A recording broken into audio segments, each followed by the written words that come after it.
Olá, pessoal. Nós então estamos aqui ao vivo. Essa aqui é a quinta live da Música em Quarentena. Essa é uma ação do Departamento de Música da Universidade de Brasília e durante a semana de extensão universitária aqui da UNB.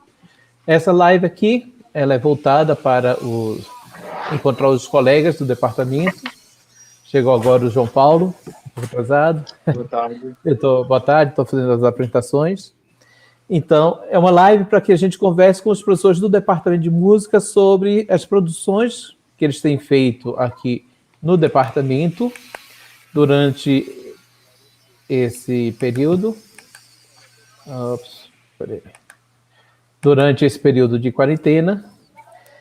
Então, é isso. Nossos convidados para hoje é o Mário Brasil, o professor João Paulo Machado e a professora Gisele Pires Mota. Então, eu queria que cada um rapidamente se apresentasse, dissesse sobre sua formação musical, onde estudou e o que é que trabalha dentro do departamento de música. Professor Mário Brasil. Bom, meu nome é Mário Lima Brasil, sou professor de composição e matérias teóricas no departamento de música e eu fiz a minha graduação aqui mesmo, na UNB, em trompa. Depois fiz o mestrado no Japão, em estudos comparativos, também em trompa, em performance, mas voltado a estudos comparativos, da maneira de se tocar trompa no Ocidente e no Oriente. E fiz o meu doutorado na ECA, Música Afro-Brasileira na Amazônia, em etnomusicologia. E, atualmente, trabalho com pesquisa de música e interfaces, ou seja, música voltada para outras áreas, né, como cinema, a televisão, a música quântica e a música e a saúde.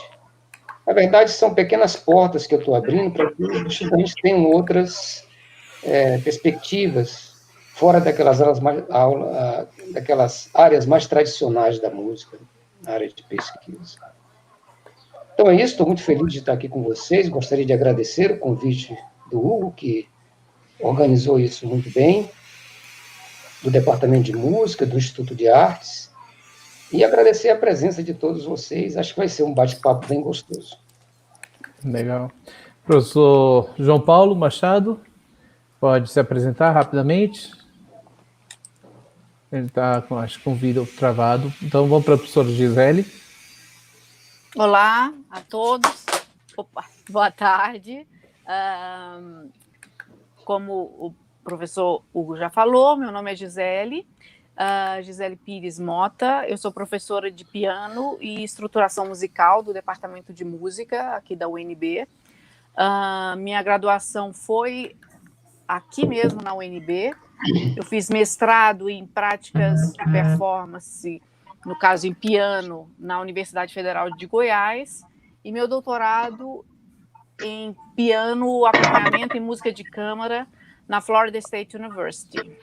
E agora, recentemente, eu acabei de voltar de um pós-doc em música contemporânea, que eu fiz juntamente com um grupo de pesquisa da Universidade Nova de Lisboa, em Portugal.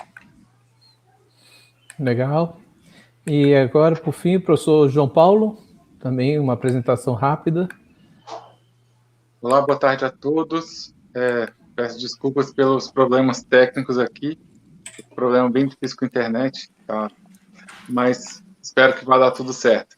Bom, eu estudei na Universidade de Brasília, fiz meu bacharelado em violino, na época, na UNB, nos anos 2000 até 2006, mais ou menos. Depois trabalhei um período na Orquestra do Mato Grosso, onde eu dava aula também num projeto social, chamado Projeto Ciranda, ainda existe. Depois eu fiz um mestrado em performance, violino, na Universidade de Wyoming. Também, nessa época, eu estudava bastante composição, mas sempre com ênfase na pedagogia do instrumento. Depois eu fiz o doutorado também na área de performance e pedagogia do instrumento em violino e viola na Universidade do Norte do Colorado, Estados Unidos. E agora eu dou aula de de viola na universidade, entre outras matérias teóricas. Legal. Então, estamos aqui nós 4. Rapidamente, professora Gisele, eu perdi você, a sua formação, a graduação foi onde? Minha graduação também foi na UNB. Na UNB, né? Departamento de Música. É engraçado isso, porque a maior parte dos professores, isso é uma coisa que acontece bastante em várias universidades, né? Que é essa coisa de você forma os alunos, eles voltam para a mesma universidade, né? E isso acontece no Brasil porque a gente estuda na universidade que a gente mora.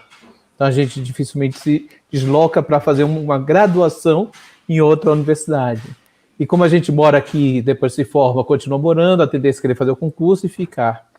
Então, ontem todo mundo também tinha se formado aqui, a professora Malu, o professor Sérgio, o professor Carlos Eduardo, o professor Davi. Uhum.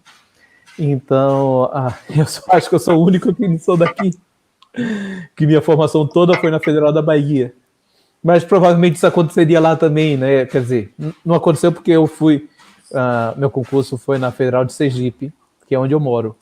E a minha formação toda foi na Federal da Bahia.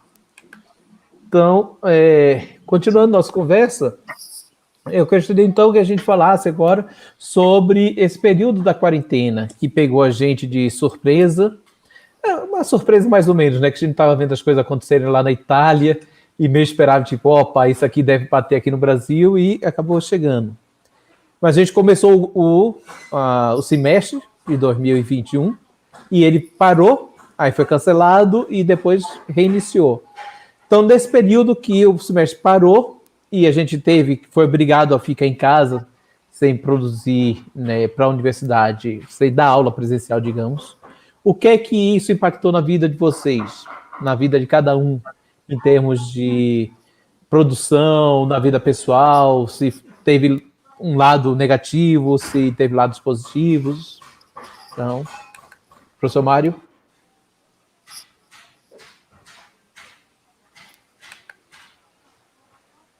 O áudio, desculpe. Aí. Pronto. Os impactos foram muito grandes, né?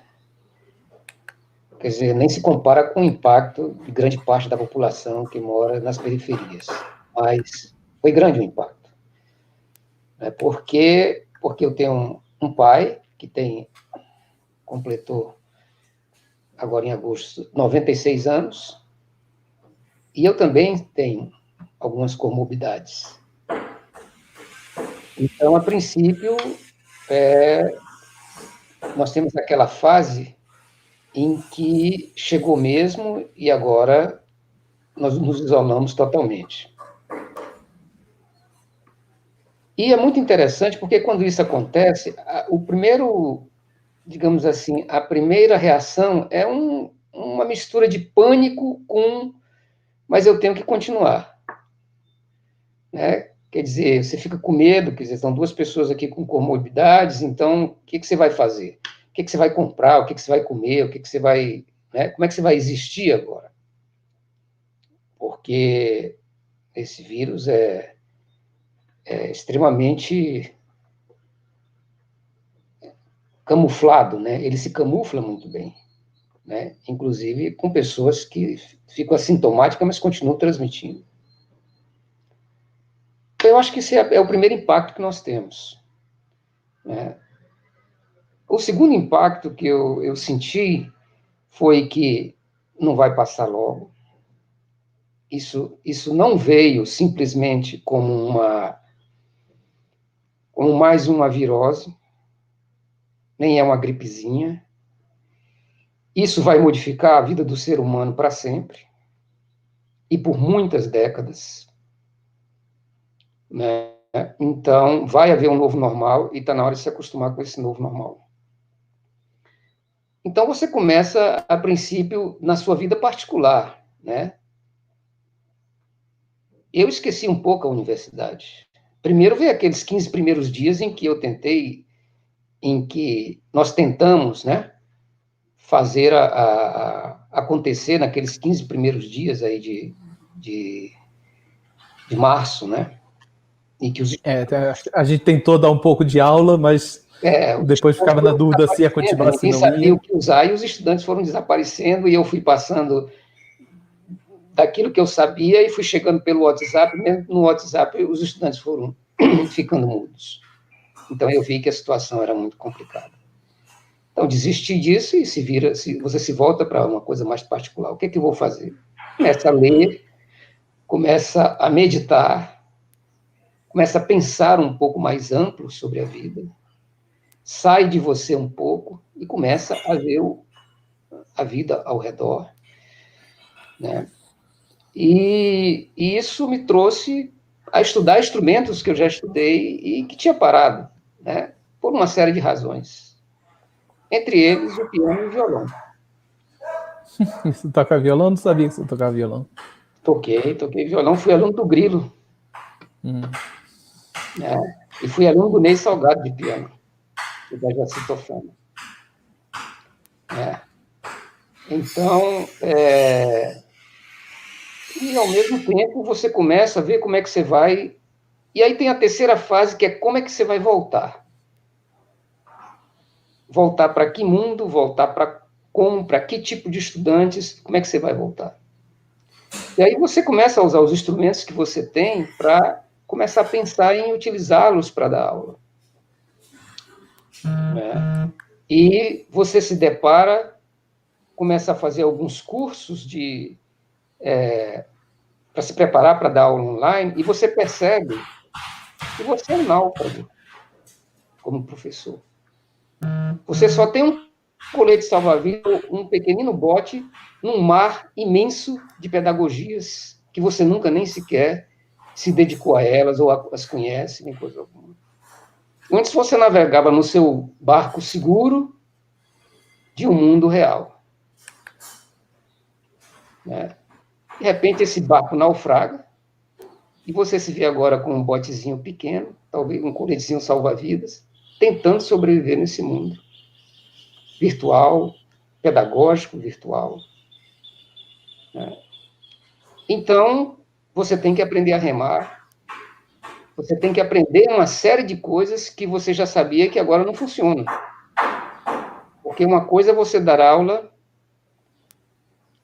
online, outra coisa é você dar aula realmente à distância, não presencial e à distância. Mas isso pode ser para outra coisa. Vou me restringir ao que você perguntou. Então, chegou a esse terceiro nível. Né? Então, você tem... Eu passei por esses 3 níveis e eu acredito que a maioria das pessoas passaram por isso, e a universidade também passou por isso, onde a gente não acredita, no final, como é que vai ser essa volta, como ela vai ser possível, quando vai ser, você já não tem mais certeza das coisas. A única coisa que você quer fazer é continuar bem, as pessoas que estão na sua casa também continuarem bem. Né? Nesse momento, você ainda não está tão preocupado com os seus estudantes. Mas aí começa a caminhar para um final. Né? Você vai ver que... Você começa a perceber que as aulas vão voltar. E aí sim você começa a se preocupar com os estudantes, e essa preocupação é muito dolorida. Porque você começa a pensar naqueles que não têm condições. A universidade agora, ela, através de regimes de cota, e de uma série de outras modalidades de entrada na universidade, já tem 51% de estudantes que vêm de escolas públicas, de estudantes mais pobres e tudo mais. Nós já somos, graças a isso, uma universidade mais democrática. Né? Então, e aí você começa a ficar desesperado, porque você sabe que isso aí vai ser um grande problema. E eu estou mais ou menos nessa fase. Né? Acho que até extrapolei um pouco a sua pergunta. Não, a gente vai conversando. É nossa conversa de bar, eu brinco que é uma mesa de bar disciplinada. A gente vai conversando e dá... A mesa de bar que você conversa muito, toma cerveja quente, então... Então tá na hora de você beber sua água, então. Isso. Tá. Legal. E, professora Gisele, então, como é que foi que essa quarentena pegou você você estava no meio de um pós-doc em Portugal e você ficou preso em Portugal, não podia voltar mais para o Brasil. Tem que tirar o mute do seu microfone. O começo da pandemia, realmente, eu estava em Portugal, que foi em março, né? E eu estava no meio de uma turnê de recitais pela Espanha, por França, pela Alemanha e em Portugal. Então, eu estava com tudo planejado, tudo preparado, já com as passagens compradas. E no meio da turnê, realmente, eu tive que cancelar as casas, né? Na verdade, de recital, já me ligaram, porque era Madrid, que na época estavam morrendo 1.000 pessoas por dia, e era aquela época que a gente se assustava, né? E ficava muito compadecido, infelizmente, quando morriam 1.000 pessoas, e parece que hoje a gente já está mais um pouco anestesiado, não sei o que aconteceu. Então, eu já voltei de Berlim para Madrid, num aeroporto em Madrid totalmente deserto, um aeroporto fantasma, em que todos os voos quase cancelados. Eu tinha um voo aí de Madrid voltando para Lisboa, e eu nunca tinha visto, na verdade, uma cena daquela, que era esse aeroporto vazio, com as lojas fechadas, Burger King, Duty Free, tudo fechado. Os poucos passageiros que tinham, cada um assim sentava numa mesa, um longe do outro, sempre única bebida e alguma comida que você poderia ter enquanto estava esperando eram das máquinas que estavam ali, né? Que você ia com todo cuidado e pegar alguma coisa ali.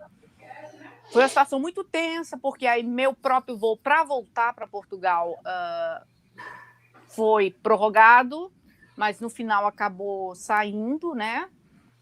Então, assim, o começo foi um pouquinho tenso, porque eu fiquei com medo de não conseguir voltar para casa, que era Lisboa, né, na época.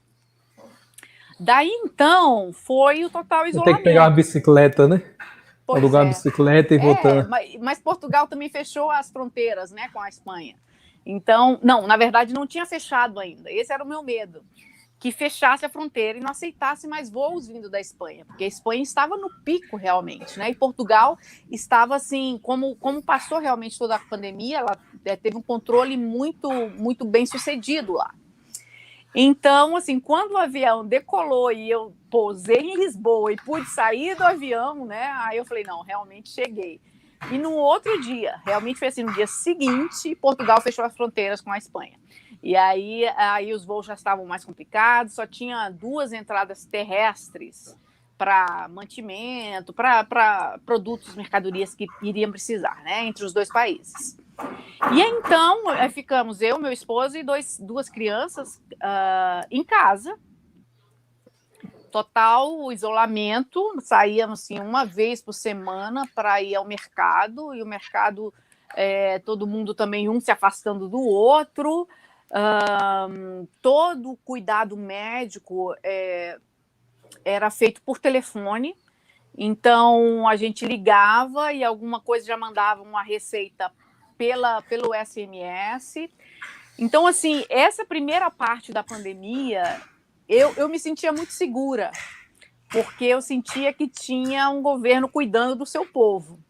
Então, foi algo, assim, muito difícil, né? Começar a escola em casa, com as crianças o dia inteiro. A pesquisa começou a ficar mais lenta, porque não dava já para correr desse mesmo jeito, com o mesmo pique que eu estava vindo, né? Porque as bibliotecas fecharam, as universidades fecharam, tudo fica mais difícil, né? E até a própria cabeça, eu não sei quanto aos outros colegas, mas até você passar um primeiro momento em que você tem cabeça para voltar alguma coisa relacionada ao trabalho e até mesmo de tocar o instrumento. Eu lembro que eu fiquei 1 mês sem conseguir tocar, porque realmente eu não tinha vontade. Eu estava num pique enorme, que eu estava fazendo recitais, estava com o repertório totalmente pronto, 1 hora de recital, mas eu não conseguia ir para o piano tocar. São essas coisas também que a gente enfrenta, né, mentalmente nesse primeiro momento. Então, no meio dessa pandemia, tinham outdoors por toda Lisboa falando, né, que nós vamos vencer o Covid, o povo português vai vencer. Então, assim, dava um senso de pertencimento, né, e de cuidado de um povo, assim, que, por pior que fosse, ainda tinha esse senso de unidade.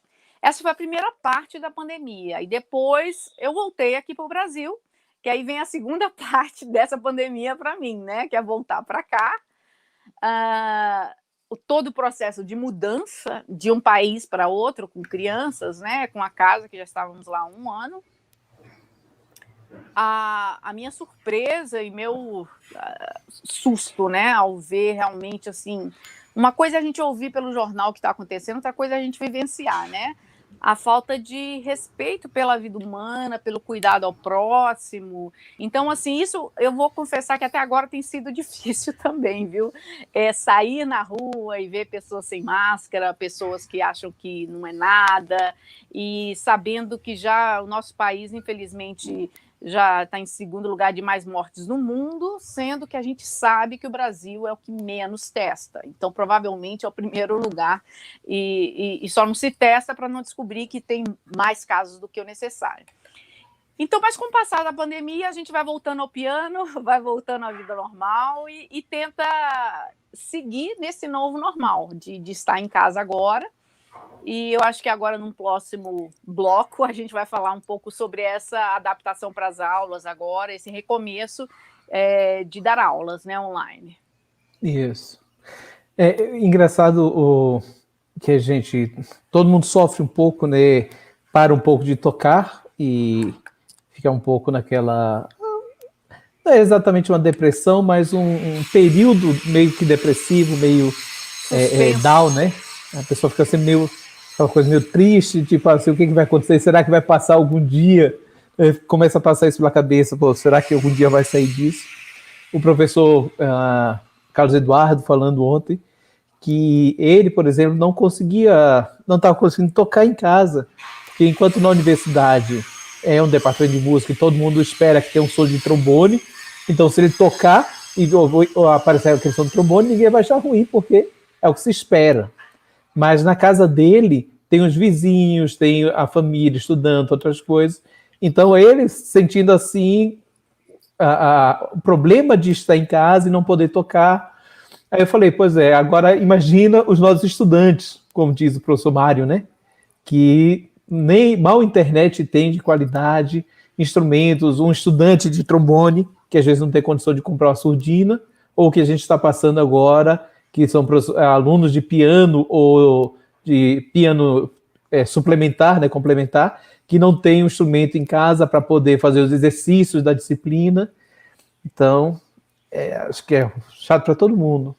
Professor João Paulo, tira o mute do microfone e apresenta-se um pouco. Como é que foi a questão da quarentena para você? Para mim, esse ano tem sido... Eu sei que para todo mundo está sendo atípico, né? Mas no meu caso foi realmente atípico. Vocês estão falando desse impacto, né, que a pandemia causou, dessa mudança de rotina, né? Por alguma ironia do destino, eu não estava bem, na verdade, psicologicamente, mentalmente, emocionalmente, já há alguns anos, mas eu já vinha fazendo algum tratamento e tudo, mas antes da pandemia chegar ao Brasil, de ter isso, eu já estava nesse processo já depressivo há alguns anos, de ansiedade e tudo. Acabou que, por uma série de problemas familiares, eu acabei tendo uma espécie de um ataque, não sei como diz isso, sei lá, foi quase um surto, assim, né? Aquele momento de choque com a realidade, né?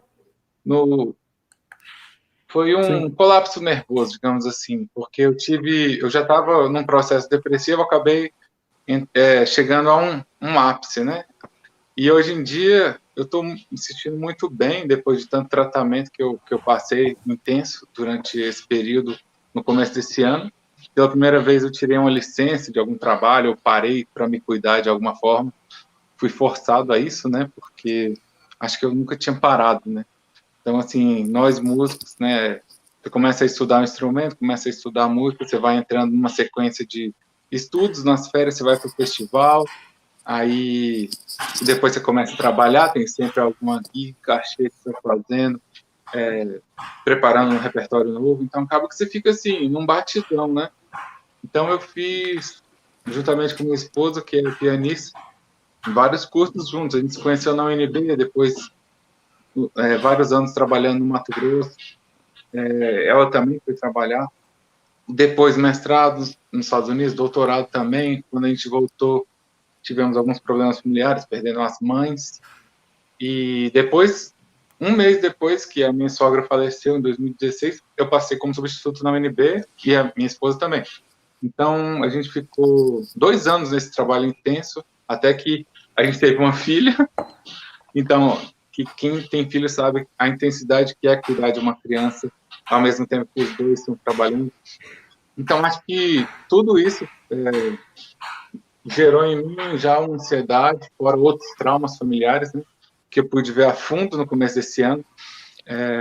Eu cheguei a ficar internado por 2 meses numa clínica, então me recuperando. E lá eu não tinha acesso ao celular, à internet, a nada. Eu tinha contato com os outros pacientes e com a equipe, né, dos terapeutas, psicólogos e as atividades que eu realizava lá não tinha nada a ver com o meu trabalho, então eu fiquei pelo menos 2 meses, um tempo até a mais, sem tocar, sem instrumento, sem... Eu tinha alguns livros, né, que eu lia, partituras que eu ficava olhando, consegui ler alguns livros lá dentro, né, porque tinha muito tempo livre, mas voltei a fazer atividade física, fiz um tratamento intensivo psicológico, uma terapia que valeu por muitos anos. Então, assim, para mim foi uma oportunidade de reconstrução mesmo do meu ser, e realmente eu me sinto assim hoje em dia como uma outra pessoa, mas mais tranquila. Enquanto estava dentro da clínica, eu acompanhava as notícias e via que a pandemia estava tomando essa proporção, né? Então, no momento que eu saí da clínica, já estava tudo diferente, estava tudo totalmente mudado já, os hábitos das pessoas. Eu saí no momento em abril, né, mais ou menos.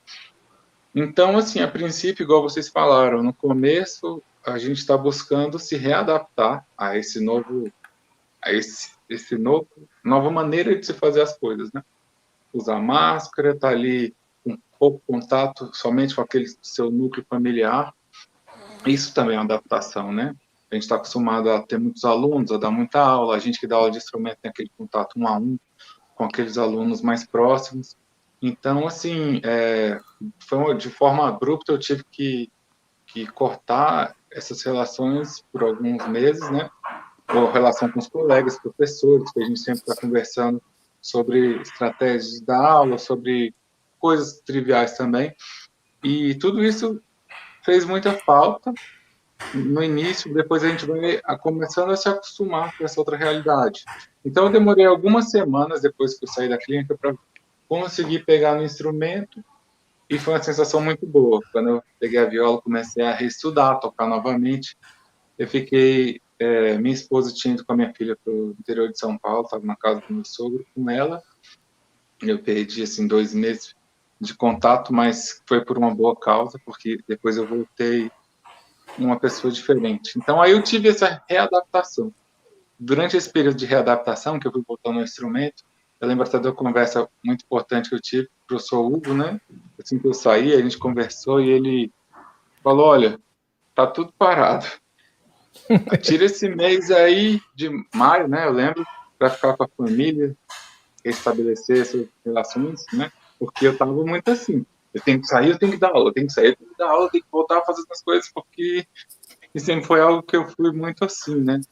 Então, de certa forma, você perguntou no início pontos positivos e negativos, né? Isso diminuiu muito a minha ansiedade de querer fazer as coisas acontecerem naquele exato momento, tirou esse imediatismo, né? De certa forma. Isso me trouxe muita paz também, de certa forma. Eu sei que tem pessoas em condições muito, muito mais difíceis e eu acho que a atitude da Universidade de Brasília foi muito bonita, no sentido de tomar esse tempo mesmo para se reestruturar e poder voltar sem deixar ninguém para trás, ou seja, se certificar que todos os alunos teriam acesso à internet, acesso a esses meios mínimos para que pudessem ter acesso às aulas, aos materiais, né, de estudo, para dar continuidade nos estudos. Muitos tiveram que parar para começar a trabalhar em algum momento, muitos tiveram que dar prioridade a outros assuntos, mas eu vejo que, pelo menos nas turmas, que agora eu estou dando aula, e nos de viola, as pessoas estão bem dedicadas e aproveitando esse momento também. Também foi uma oportunidade de se reinventar como professor, né? A gente buscar outros recursos, igual o professor Mário falou, a professora Gisele, buscar outras maneiras, recursos que às vezes a gente não pensou que seriam possíveis, recursos que a gente nunca tinha utilizado. Hoje em dia eu me gravo muito mais, então isso vem me ajudando a ser meu próprio professor no desenvolvimento do instrumento, e também assistindo muito vídeo dos alunos, coisas que às vezes a gente não pega com aquela calma, né? Acaba que a gente tem tempo de reanalisar os vídeos, e mesmo assim a gente tem encontros semanais com todos os alunos e encontro individual com cada aluno. Isso tem sido... Também foi experiência para eles, né? Difícil, mas o ser humano tem essa capacidade de readaptação, que é algo fenomenal mesmo. Então, assim, a gente já está nesse novo normal, acredito, né? Mesmo sem ter voltado às aulas presenciais, mas é um momento totalmente novo para todos nós, né? Para toda a humanidade. Então, para mim, pessoalmente, foi um momento de reconstrução, oportunidade de recomeço. Igual quando a gente formata o computador e fica dá aquela pane, aí daqui a pouco só tem aqueles programinha ali que já vem. Aí você vai instalando, com calma, e é o que eu sinto que vem acontecendo comigo nesse momento. Curiosamente, né, coincidentemente, né, o período de fica em casa foi o momento que você voltou para casa e Sim. você pode realmente reiniciar com calma, né? Sem aquela ansiedade de já voltar dando aula intensamente. E o que é pior, já dar aula à distância para um público que não estava preparado para isso, e para a gente também, enquanto professores, como o Mário disse, que a gente não estava preparado para isso. Então, eu acho que é uma situação que a gente pode conversar um pouco agora. Eu queria saber sobre a experiência de vocês de se preparar, né, para esse retorno, quando a gente começou a sondar, tipo, não, vai voltar às aulas, mas vai ser somente à distância. Então, a gente teve que começar a procurar softwares, a criar novas habilidades com o computador, com a câmera, com o microfone, e gravar vídeos. Então, queria que vocês comentassem um pouco sobre essa experiência. Então, vamos fazer agora uma ordem um pouco diferente. Professora Gisele, como é que foi a sua preparação para as aulas? Bem, os meus alunos já estavam há 1 ano sem ter aula comigo, né?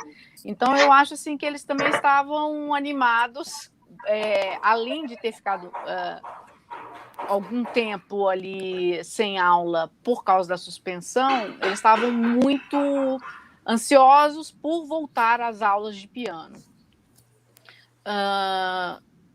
E aí, então, eu passei, na verdade, julho inteiro, que eu tinha um encontro de pianistas online, no final de julho. Então, isso me ajudou também a começar a organizar todo esse aparato, digamos, tecnológico, porque diferente de outros instrumentos, em que eles são instrumentos menores, às vezes você só precisa ver aqui ou aqui, no caso da flauta, ou não precisa de uma visão, o instrumento não é tão grande, uma visão assim frontal, você vira para um lado, vira para o outro, o aluno já entende o que você quer falar, de dedilhado, de alguma interação. O piano é muito grande, então eu queria achar um jeito de dar uma aula em que o aluno pudesse ver exatamente sobre o que eu estou falando e conseguisse manter essa atenção.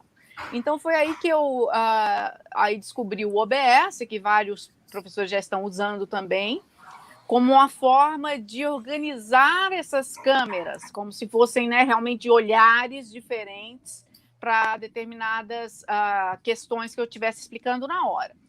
Aí também, aí eu instalei 3 câmeras e comprei também um bom microfone, porque nós lidamos com som, não tem muitas condições.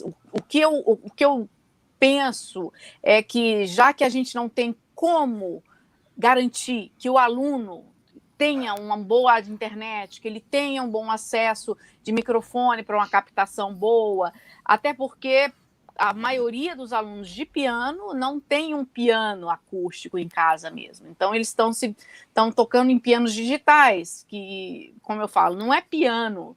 Um piano tem madeira, tem ferro, tem feltro, tem corda, e que isso tem um impacto tremendo no som. Então, o que acontece? A gente tem que lidar com o que eles têm em casa, que geralmente é um teclado, alguns melhores, outros bem piores, mas isso não pode afetar a qualidade sonora que eu envio para eles. Então, assim, eu assumi que essa é uma responsabilidade que eu posso ter. Então, o que eu fiz? Usando esse OBS, eu até fiz aqui umas capturas de tela para mostrar. Então, uma câmera seria essa que pega a parte frontal, né, o rosto. Outra câmera que vem de cima, que eu pus no teclado de cima, que aí dessa forma o aluno vê minha mão por cima. Aqui já é um compartilhamento de tela, no caso da partitura, em que através de um tablet muito claro. eu tenho... Tenta chegar mais perto. Aí. Aí agora. Então, que eu tenho a caneta, que aí eu posso escrever em tempo real e ele vê exatamente junto com a minha imagem aqui do ladinho, que dá para ver. Aqui, no caso, é a visão das 3 câmeras. Nossa, a gente vira para um lado, a tela vai para o outro. Não, dá para ver assim. Dá para ver? Dá. Ali, então, tem uma visão frontal, uma visão superior e uma visão lateral. Porque para o piano é muito importante, né, entender a movimentação horizontal, a movimentação vertical. E eu acho importante também ter sempre essa visão frontal para estabelecer um contato visual também com o aluno, né? Às vezes funciona... Você está muito tecnológica, mulher. Você está deixando os outros professores assim no chinelo, a gente não sabe mais, poxa. E, na verdade, o meu objetivo ainda é ter mais uma câmera no pedal, porque a pedalização é uma técnica muito sofisticada em piano, né, erudito?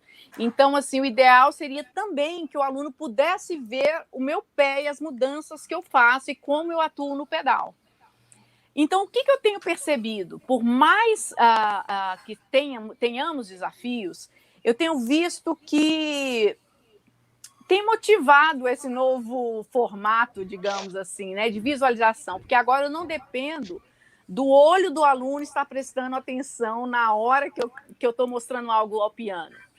A minha câmera mostra exatamente o que eu quero dizer, né? Então, de uma certa forma, tem ajudado bastante. Tem até um aluno que fala assim, não, eu prefiro mais aula online, porque fica tudo muito mais claro por ver, né? Uma visão de cima, uma visão lateral, toda uma explicação mais detalhada, né? E eu acho que tem a ver também com essa captação, aprendizado mais visual, que hoje, né, todos nós fomos muito mais condicionados através de telas e de cinema e televisão e celulares, né? Estamos assim muito visuais realmente. Mas eu tenho que confessar que às vezes realmente é desafiador, porque não existe a gente fala que está ao vivo online, mas na verdade a gente sabe que tem uma latência, que a gente não consegue, principalmente fazer música em conjunto, que é coisa que me é muito cara, né? De fazer música de câmara, de tocar com outros instrumentistas. E isso realmente é uma impossibilidade nesse momento. e que é sofrido para quem é músico, né? Porque nós estamos acostumados a ter esse contato com os alunos, mas também de fazer música em conjunto. E essa conexão musical que nós tentamos resolver através de trocas de vídeo, um põe um vídeo, o outro põe a parte do outro instrumento em cima do próprio vídeo e faz uma edição, e parece que nós estamos tocando juntos, mas, na verdade, tocamos em momentos diferentes. Tentamos, assim, suprir um pouco dessa nossa necessidade de tocar juntos, né?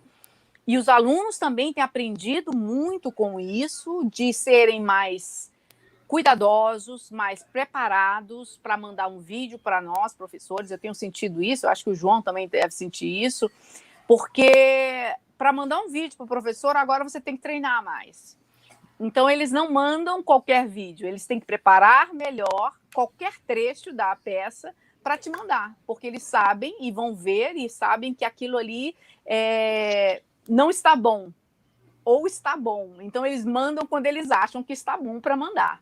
E isso eu acho que tem sido um crescimento, vendo por um lado positivo, né, dessa situação toda, eu acho que tem sido benéfico, tanto para nós, como o professor João falou, de nos ouvirmos e sermos nossos próprios professores, como para os alunos, de também aplicarem muito do que eles aprendem nas gravações deles próprios.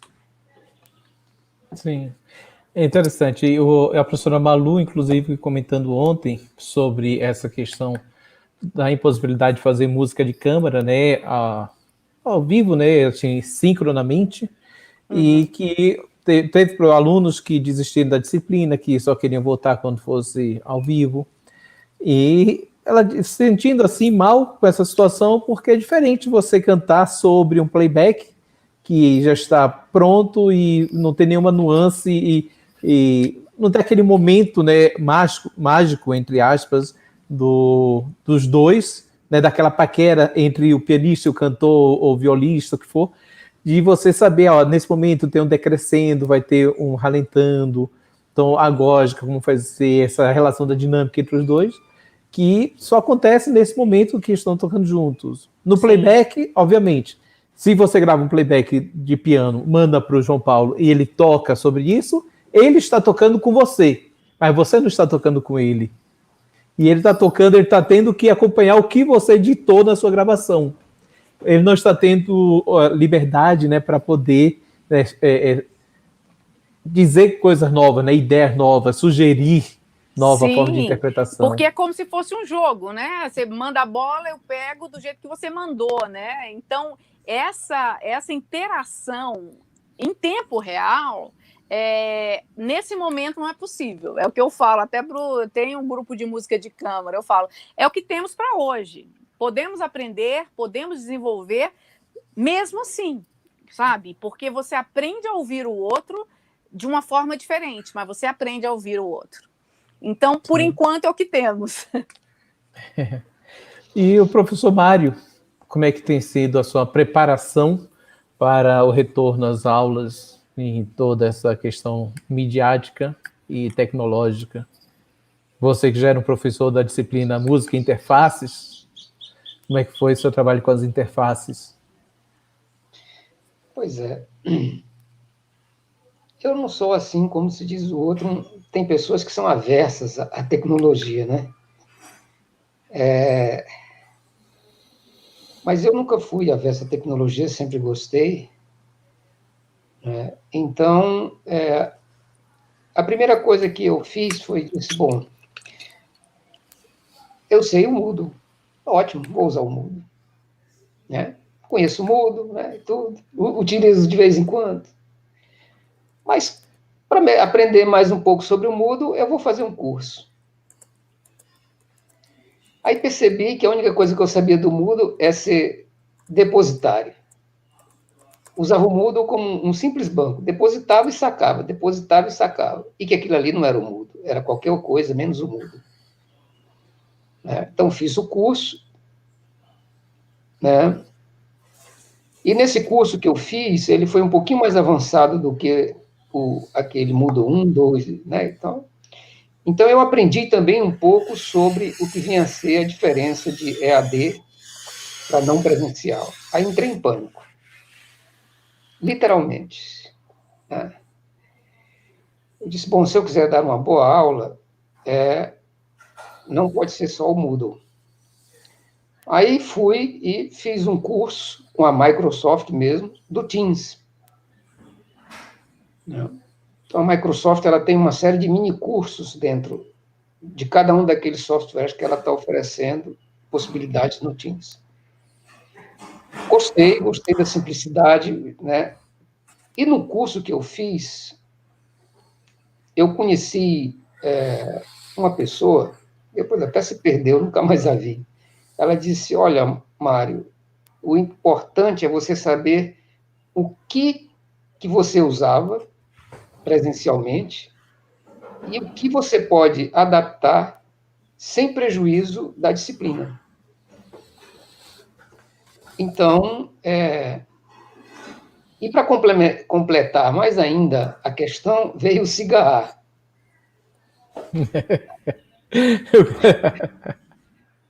Como diz o outro, né? A mudança do sistema no meio da pandemia, da quarentena, ninguém sabendo como usar o cigarro. Desgraça pouco é bobagem, né? Tem aquele ditado que a gente usa no Norte e Nordeste, né? Então, aí eu também fui fazer um curso de cigarro. Eu digo, bom, olha, vou fazer o seguinte, se com tudo isso que eu aprendi eu conseguir dar uma única disciplina, já vai ser muita sorte. Então, eu estava dando, inclusive, estava dando música interface, peço desculpa aos estudantes de música interface, vi que não poderia dar, né? Música interface requeriria muito mais tecnologia para ser ministrada nesse momento, e também fui atrás das disciplinas que seriam as mais importantes para os estudantes, o que poderia ser aquelas que são mais obrigatórias, né? Então, escolhi o contraponto 1 e as composições, que são aí já 4 disciplinas, eu estava dando umas 7 ou 8, mais ou menos. Vi que não ia conseguir fazer isso. Né? E aí eu fiz o quê? Eu disse, olha, eu acho que eu agora já tenho mais ou menos um certo controle, que é diferente de domínio, né, dessas tecnologias. E contraponto e composição não necessita tanto de todas essas tecnologias, não é como instrumentos, são matérias teóricas. Mas daí, quando eu estava, assim, por enquanto, só preocupado com a tecnologia, né, eu decidi ver como essa aula que eu estava pensando em dar funcionaria num celular. Aí, do pânico, veio a tristeza. Né? Então, eu comecei a pesquisar mais ou menos entre os meus estudantes e fui avançando até chegar àquele índice, mais ou menos, da universidade, né, daqueles que iriam assistir essas aulas pelo celular.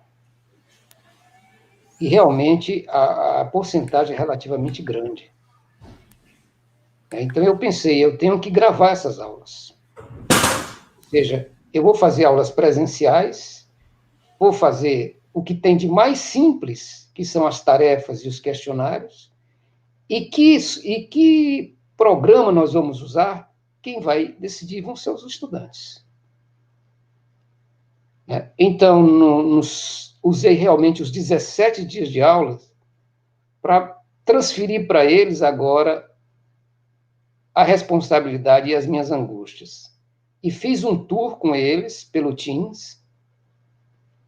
Foi uma semana viajando pelo Teams junto com eles, mostrando como seria a aula.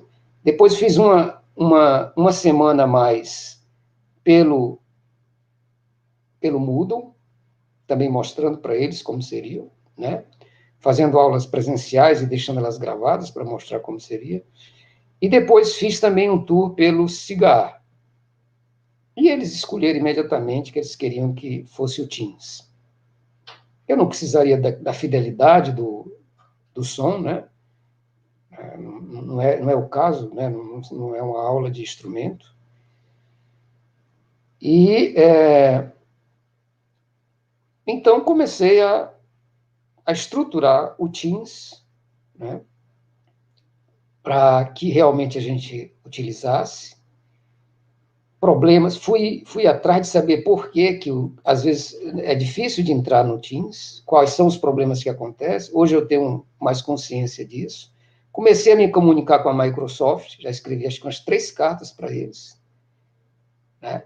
Então, um dos consultores já acha até interessante meu nome, já observou. Eles sempre já diziam isso quando eu estudei no exterior, na Inglaterra, no Japão, eles diziam Brasil, então eu me chamo América. Alguma coisa assim, entendeu? Essas brincadeiras faziam sempre, né? Então, você é Mister Brasil, eu sou Mister Inglaterra.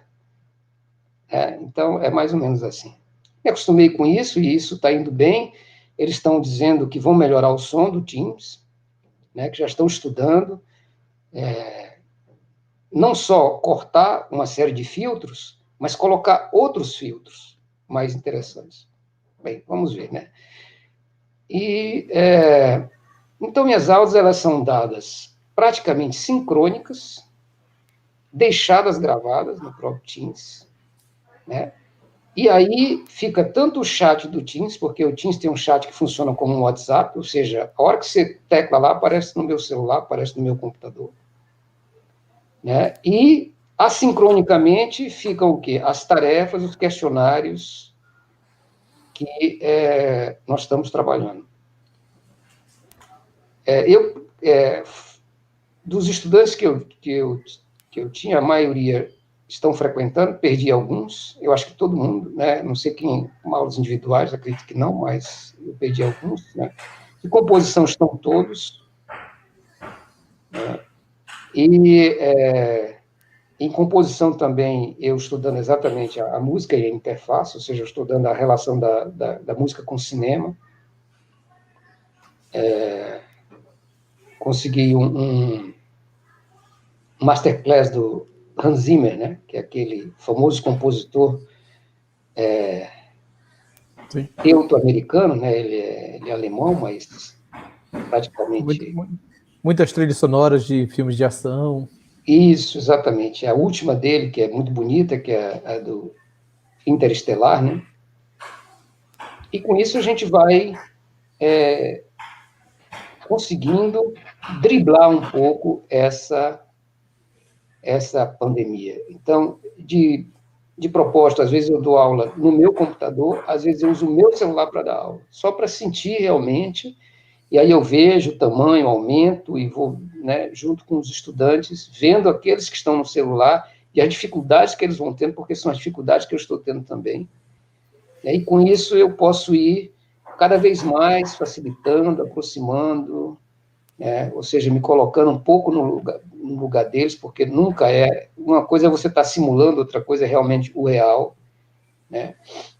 Infelizmente, eu acho que grande parte dos estudantes, por mais que a universidade tenha feito um esforço, foram abandonados.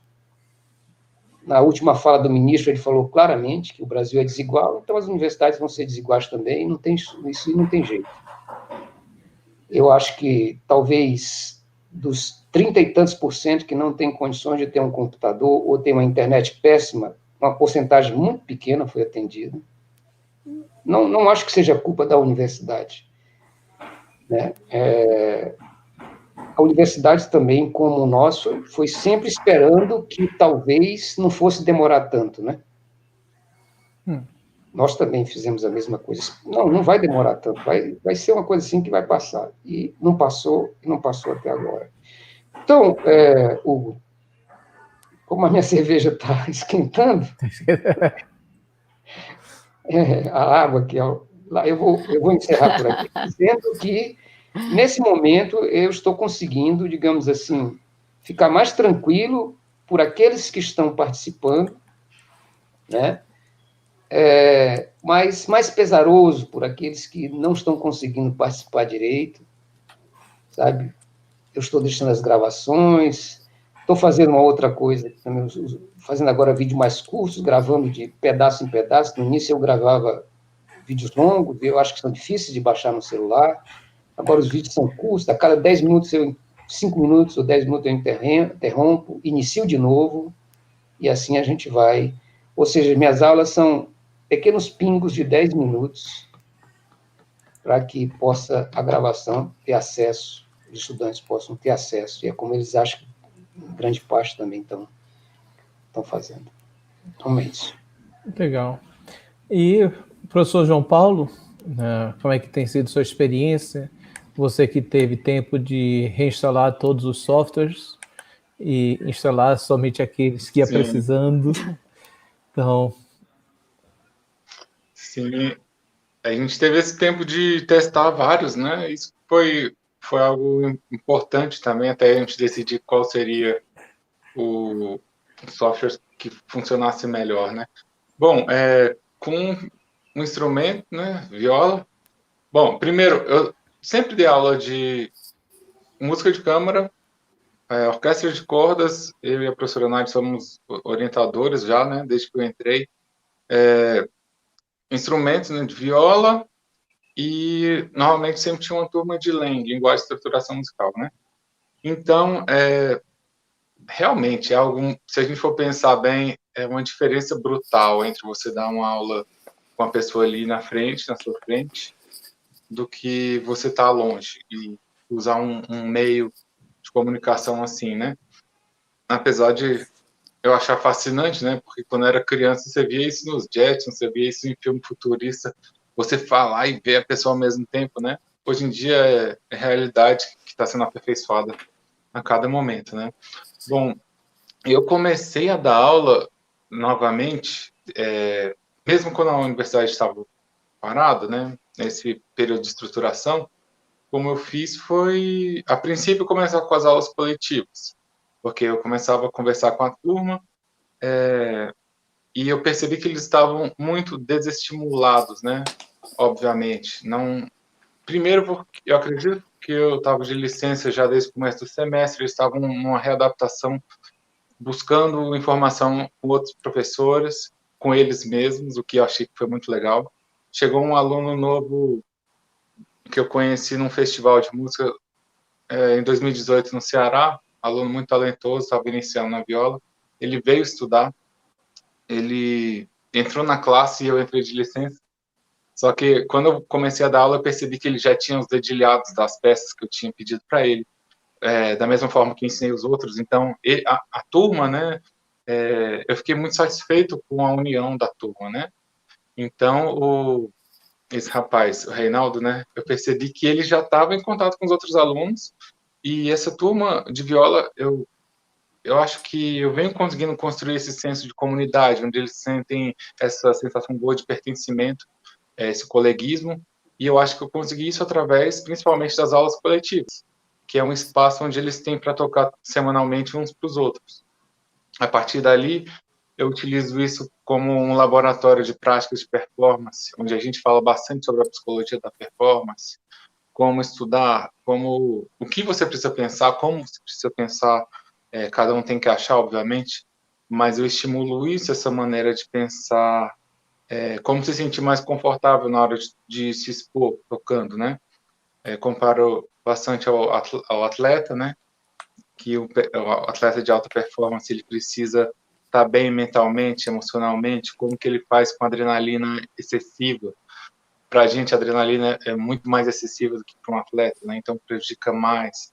Todos esses aspectos a gente trabalha nessa aula coletiva, mas eu acho que, além disso, tem essa sensação de pertencimento, onde eles foram se unindo. Apesar de eu sentir que eles estavam mais unidos, eu senti eles também bem desestimulados por não ter essa referência ali, essa cobrança semanal, e não ter esses encontros, né? Então, eu iniciei com a aula coletiva, onde eu pedia para cada um tocar um pouco, poucos começaram tocando, mas aos poucos eu já vi que eles estavam retornando aquele mesmo empenho e empolgação, mesmo estando distantes, né? E à medida que a aula foi passando, primeira semana, segunda, terceira, tinha alguns convidados também que são alunos que querem entrar na universidade, Então, já tem alguns alunos que eu convidei para esse grupo, para eles participarem, observarem. Isso está sendo bem legal. Então, hoje em dia, eu uso o Zoom, porque até agora, para as aulas de instrumento, tem se mostrado como o mais eficaz por causa do som, que é um pouco mais fiel do que outros programas. Na primeira semana com o LEM, eu cheguei a testar os 3 aplicativos principais. O Meet, não achei que fosse tão legal, devido a problemas de conexão e pelo menos não encontrei tantos recursos, né? Já no segundo dia de aula eu tentei o Zoom, que um programa excelente, mas tinha esse problema de já cada 40 minutos você ter que reiniciar, isso você acabava perdendo, sei lá, a continuidade da aula, né? Apesar da gente ter feito, mas eu não achei legal. Depois, quando a gente começou a utilizar o Teams, né, para aula coletiva, eu achei que foi bem legal. Então, a conexão muito mais estável. Aí, aos poucos, a gente começa a identificar alguns problemas. Por exemplo, no LEM, eles têm que apresentar solfejo, beleza, isso aí funciona legal. Ritmo, não funciona, porque eu preciso ouvir o metrônomo, eu preciso saber que eles estão estudando com o metrônomo e executando com o metrônomo. Então, esse programa ele foi feito para conversa, né? Então, você está conversando, se tem um barulho extra, ele vai abaixar o volume. E se você tem um barulho extra ali o tempo todo, ele tira o volume do que está acontecendo. Então, pelo menos no Teams, aí o que eu fiz? Para o ritmo, eles têm que mandar um vídeo. Então, igual a professora Gisele falou, eles não vão fazer qualquer coisa ali na sua frente. Alguns vão, né? Porque sempre tem aquele que finge que você não sabe o que ele está fazendo, né? Não é possível, né? Você não sabe. Então, você tem um vídeo ainda para analisar, então eles vão caprichar mais, né? Até agora, estou sentindo isso. Mas aí tem o exercício de percepção, que isso era algo que eu tinha que tocar no piano na hora. Hoje em dia, eu já deixo tudo gravado, né? E já vou postando lá, uso a plataforma. Eu parei de usar o Moodle, porque para eles é confuso ter mais de uma plataforma. Então, no Teams, eu acho legal que você pode colocar lá tarefa, estudos, materiais de aula. Então, eu coloco sempre lá, exercício semanal. Vocês vão estudar de tal página para tal página. Os livros estão em PDF. O que facilitou também. Alguém postou os livros lá em PDF, não fui eu que postei por causa dos direitos autorais. Mas eu estou gostando bastante desse aplicativo e tem funcionado. Eu acho que foi interessante a gente ter essas semanas de adaptação, justamente porque, por exemplo, eu criava os questionários no Google Forms, aí eles iam lá responder, aí eu via que tinha algum problema na configuração, os alunos falaram, eu botei certo, mas deu errado. Aí eu fui ver que eu tinha que mudar alguma configuração. Por exemplo, se era uma resposta discursiva, que eles tinham que escrever, aí o computador, eu tinha que botar para eu corrigir manualmente, senão eles já falavam que estava errado, algo que estava correto. Então, aos poucos a gente foi buscando descobrir o que funciona, o que não funciona. Eu consigo compartilhar a tela do computador, o que é excelente. Eu tenho até uma escaleta que eu posso mostrar também em tempo real se eu preciso tocar alguma coisa ou conferir algum trecho de solfejo e tudo. Então, assim, eu sinto uma boa resposta da turma, da maioria deles, obviamente. Mas o que eu também percebi é que aqueles que já eram difíceis de responder aos exercícios, das atividades na aula presencial, eu continuo tendo o mesmo problema. Eu acho que ninguém vai mudar só porque é online.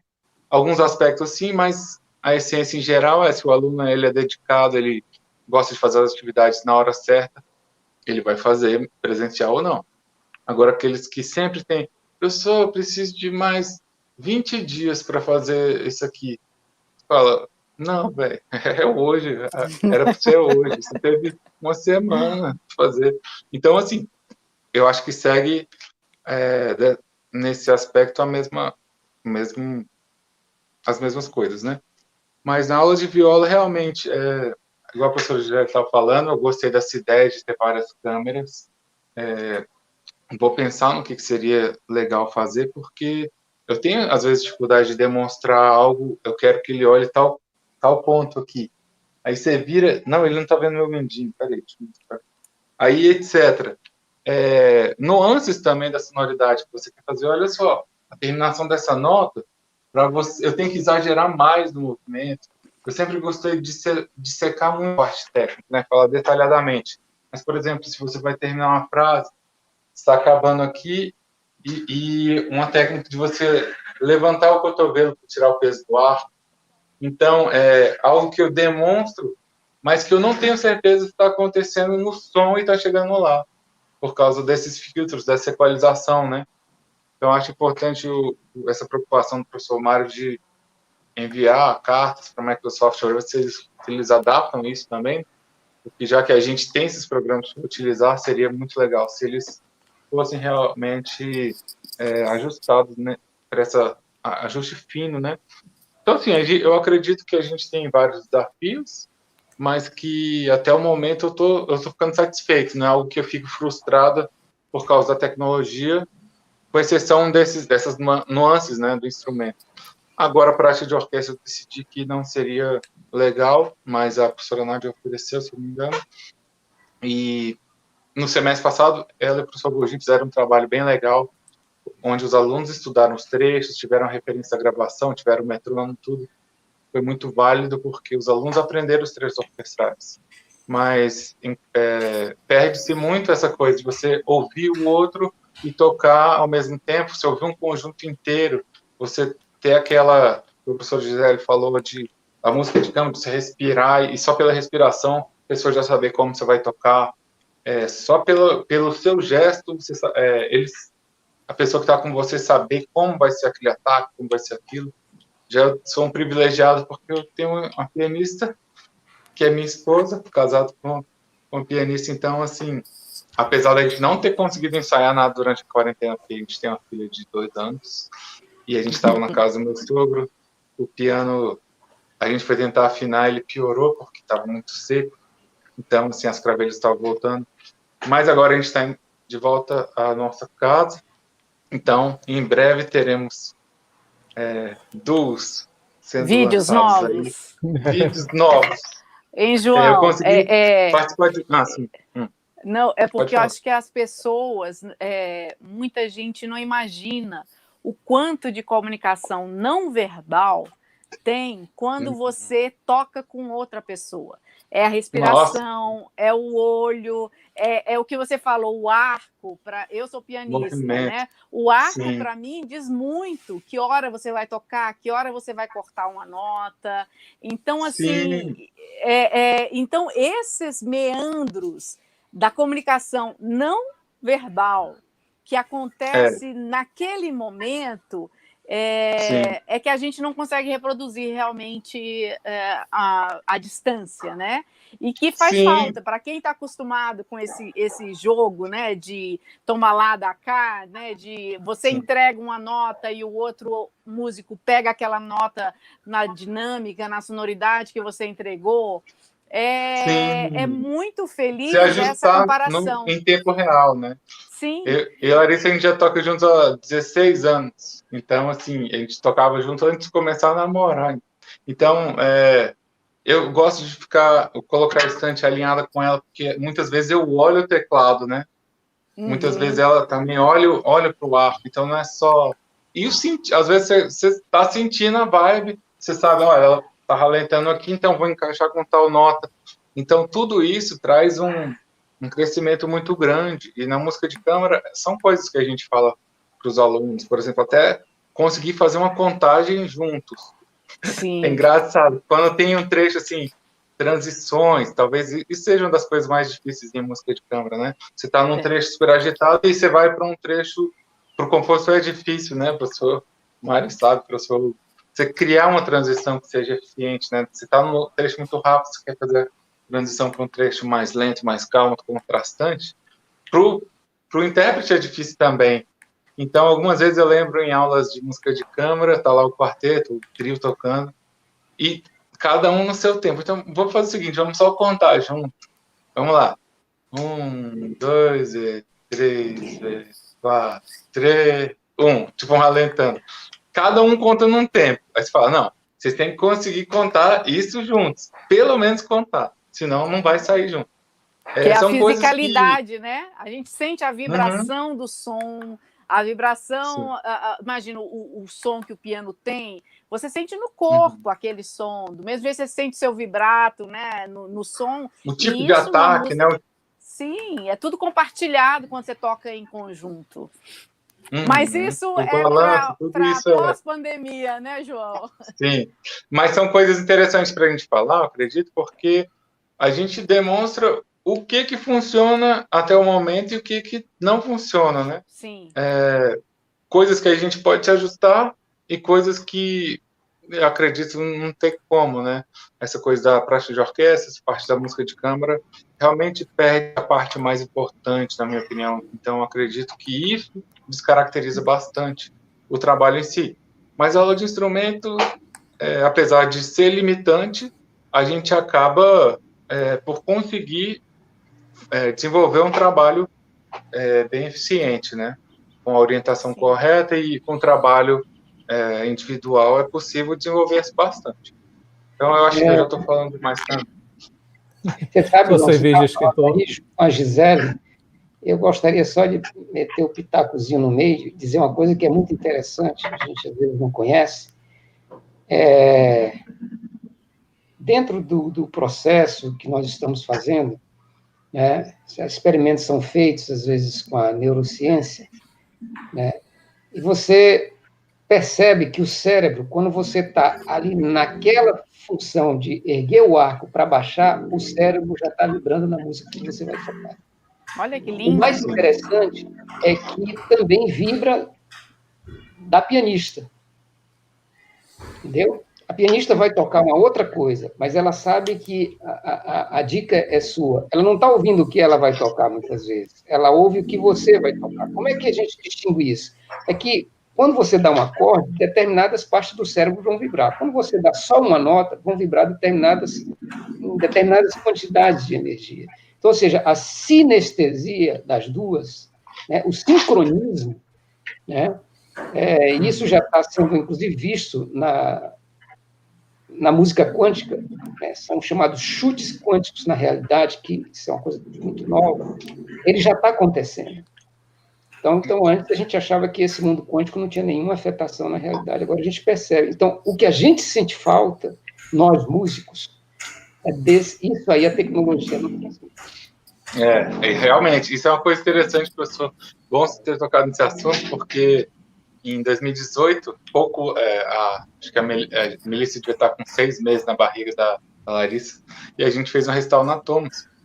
E a gente ama, né, tocar Brahms, né, música de câmara, e a gente estava tocando a sonata número 1 para viola e piano.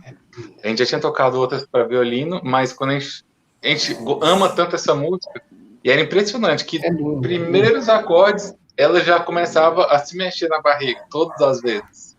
Então é algo assim que nosso emocional ela já estava conectada, né, com a mãe, né, nesse sentido de nossa, isso é algo que eu gosto muito, que a gente está envolvido nessa mesmo propósito, né? E ela se mexia todas as vezes. Então, é algo assim que é muito bonito, né? Que a música toca tão profundamente. Então, acho interessante o senhor ter falado isso. Legal isso. Gente, eu tenho participado como moderador, mas eu tenho, na verdade, em nenhum momento eu falei sobre o que eu fiz nesse processo. Então, eu queria aproveitar um tempinho para mostrar um pouco da produção e de como eu também tenho atuado nessa quarentena. Eu vou compartilhar a tela aqui para mostrar algumas coisas. Quando eu começar a mostrar áudio, eu não tenho como falar, então aí eu vou ter que só mostrar aqui o mouse, aí para eu voltar, porque eu tenho que toda hora reconfigurar o áudio aqui, para vocês ouvirem o áudio de algum vídeo que eu passar. Mas quando a gente estava se preparando para a quarentena, eu comecei a gravar vídeos. E eu me organizei, por exemplo, para fazer toda a disciplina assíncrona. Então, ela ia estar todo o material, certo, disponível no YouTube. E o que é que eu tenho feito? Eu tenho marcado uma aula por semana com eles, que a gente se encontra. Aí eu tiro dúvidas sobre o assunto que eles leram o livro ou assistiram os vídeos da semana anterior. Aí eu pergunto, da semana anterior vocês assistiram esses vídeos, leram esse livro, vocês têm alguma dúvida? Então eles dizem, tem, não tem, a gente tira. Aí, nessa semana, sempre tem alguma avaliação. Então, toda semana está tendo microavaliações para que crie essa motivação de que eles realmente acessem o material e estejam sempre atuantes, né? Senão eles esquecem da disciplina. Está tudo lá. Então, por exemplo, eu vou aqui compartilhar essa tela.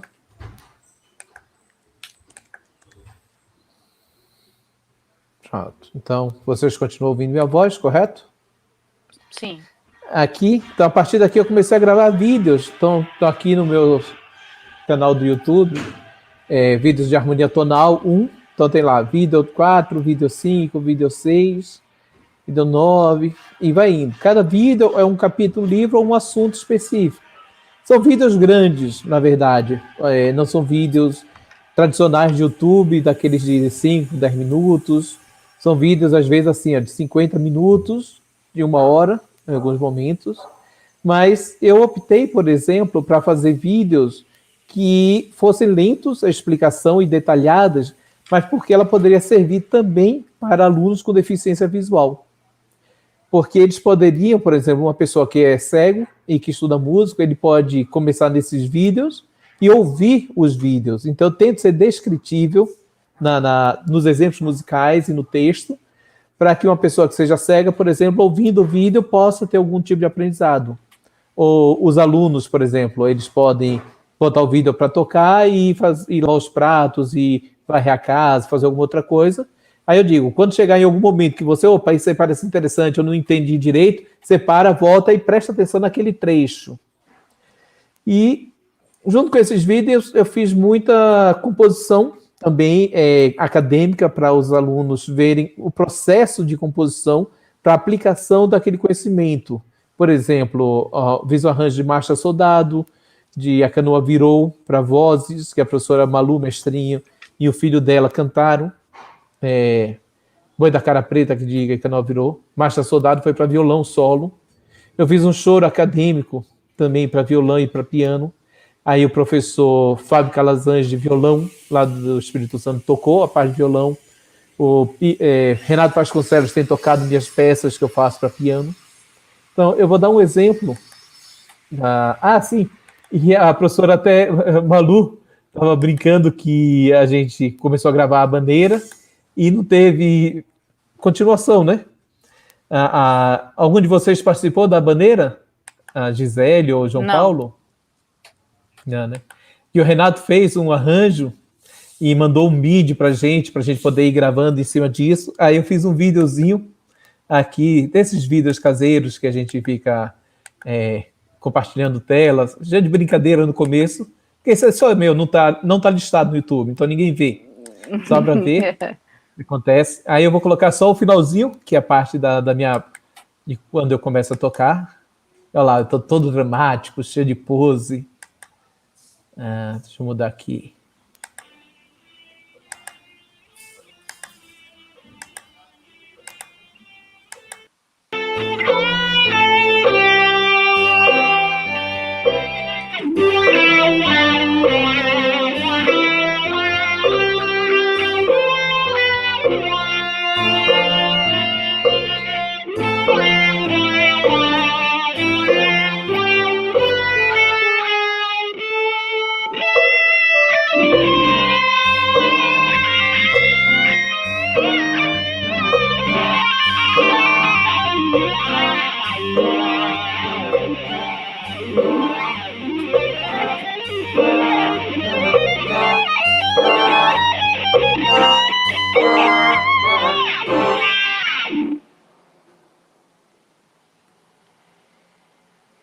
Legal, Hugo.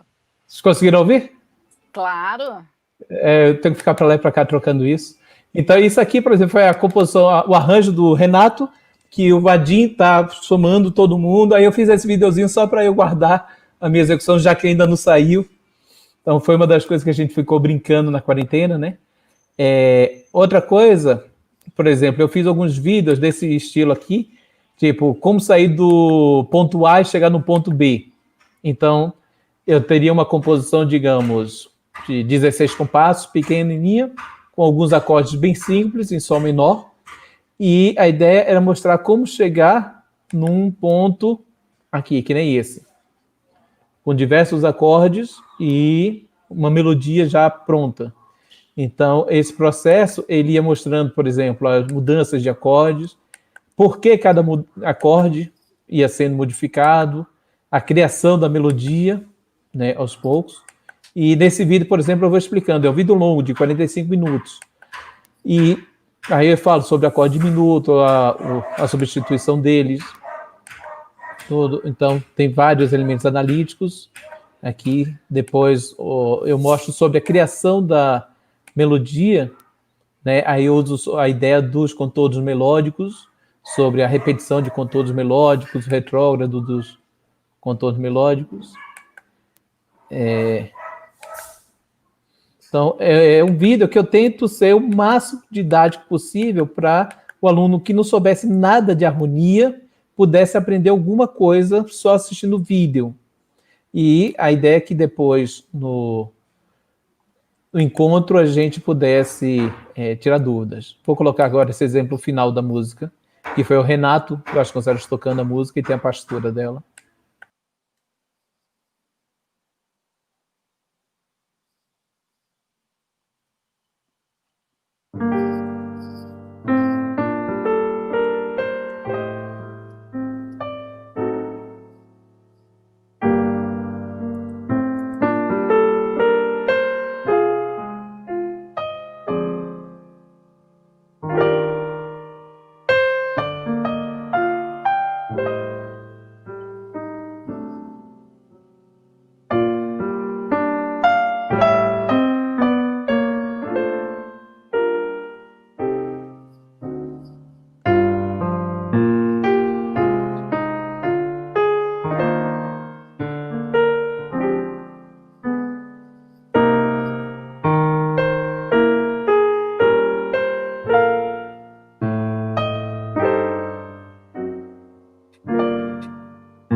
Ok.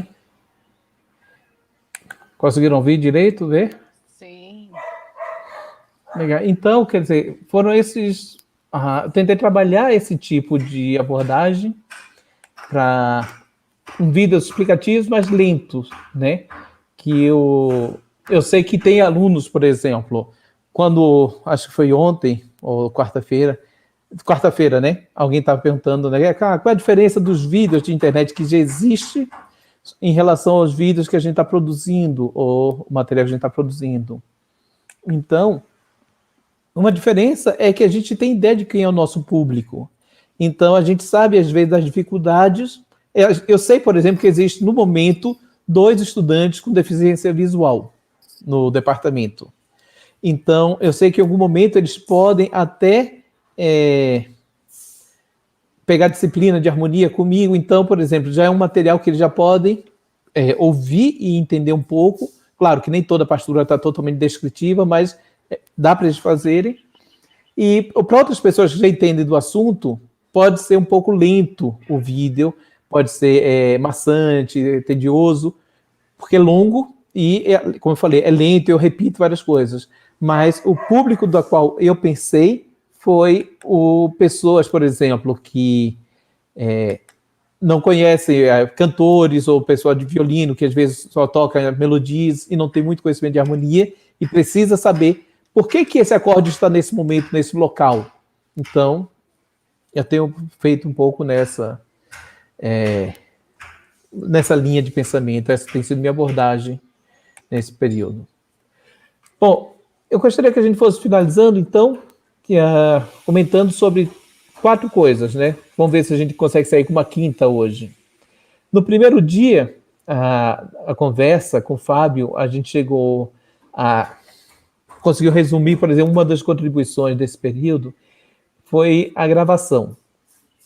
A gente falou, entende, eu tenho falado isso sempre, que a gravação do próprio estudante de instrumento é um recurso que a gente já sabe que funciona há muito tempo, tem sido usado e tem sido recomendado, mas a gente acho que sempre criava aquela dificuldade, vai gravar como, não tem uma qualidade tão boa, tal, e ficava sempre empurrando para frente e não fazia, nem a gente fazia, nem os alunos, nem exigia isso deles. Agora, com esse processo de ping-pong, manda um vídeo para cá, pega outro vídeo, eles estão tendo que gravar. E como vocês próprios falaram, eles não mandam qualquer vídeo, eles têm que pegar o melhor vídeo para poder mandar. Então, eu acho que a gravação vai ser uma coisa que vai ficar, talvez, na nossa metodologia, mesmo quando retorne às aulas.